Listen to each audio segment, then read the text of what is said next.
Donald Trump फिर से भाग गया है। कहाँ भाग गया है, क्यों भाग गया है, इस बात का मतलब क्या है? तो कुछ तहकीकात की हैं, वीलॉग में बात करते हैं। देखिए, डोनाल्ड ट्रम्प के भागने का मतलब है कि उन्होंने एक बहुत बड़ा यू टर्न ले लिया है, क्योंकि फ्राइडे को उन्होंने इस बात का ऐलान कर दिया था कि अमेरिका ने आबनाए हरमूज को खोलने का फैसला कर लिया है।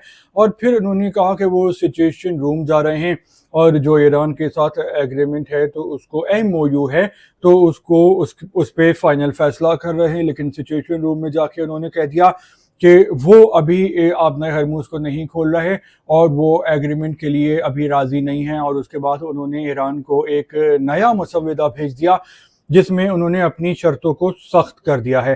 तो आखिर ये डोनाल्ड ट्रम्प क्या गेम खेल रहे हैं? ये पल में तोला पल में माशा हो रहे हैं और पूरी दुनिया में इनकी जगहंसाई हो रही है। लोग इनको जहनी मरीज और पागल कह रहे हैं। तो असल में चक्कर क्या है? देखिए, एक तो डोनाल्ड ट्रम्प की पर्सनैलिटी ऐसी ही है कि वो इससे पहले अमेरिका के सदर तो वो अभी बने हैं दूसरी मुद्दत के लिए, लेकिन इससे पहले उन्होंने कई कारोबार किए हैं। उनका जुए का भी एक कारोबार है जो कि अमेरिका में ऑफिशियल होता है। इसके अलावा वो WWE में भी पहलवानों की कुश्तियां लड़ाते थे। तो उनके ट्रिक्स और उनका तरीका यही होता है कि वो दिखाते लेफ्ट हैंड हैं और मारते और इस्तेमाल राइट हैंड से करते हैं। तो इस तरह वो लोगों के साथ डील करते हैं। तो उन्होंने यू टर्न ले लिया है जो कि उनकी पर्सनालिटी का हिस्सा है, क्योंकि वो बोलते कुछ हैं तो करते कुछ हैं। एक बात तो ये हो गई।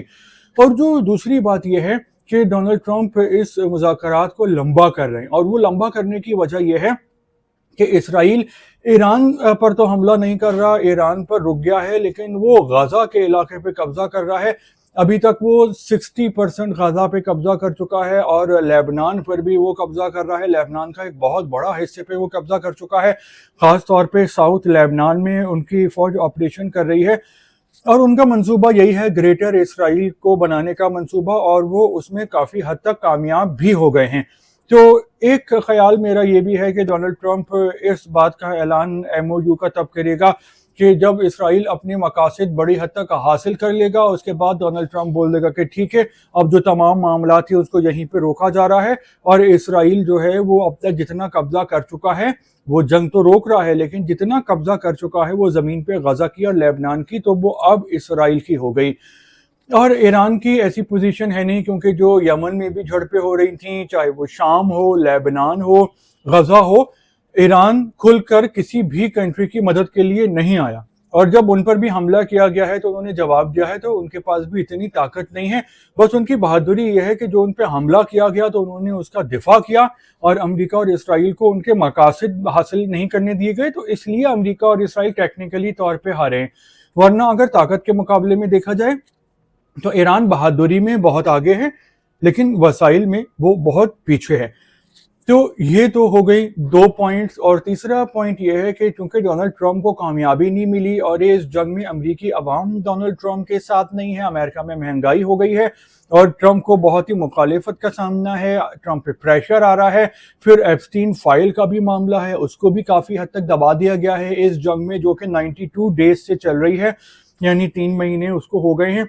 तो अब जो सूरत हाल है वो ये है कि डोनाल्ड ट्रम्प चाहता है कि ये जंगबंदी मुस्तकिल इस लेवल पर हो MOU कि ट्रम्प ये बोले कि मैं जीत गया और ईरान बोले कि मैं जीत गया। और अभी तक ईरान जिस किस्म के मुज़ाकरात कर रहा है और जिस पे ईरान जिन पॉइंट्स पे चाहता है, तो वो अमेरिका के लिए एक तरह से हार हैं। तो डोनाल्ड ट्रम्प की बहुत बेइज्जती हो गई है अभी तक और इस एग्रीमेंट के बाद मजीद बेइज्जती होगी और डोनाल्ड ट्रम्प उसी बेइज्जती को छुपाने के लिए मामले को लटका रहे हैं और गिरगिट की तरह रंग बदल रहे हैं। तो ये मेरा तज्जिया और ख्याल है। आपका क्या एनालिसिस है इस हवाले से?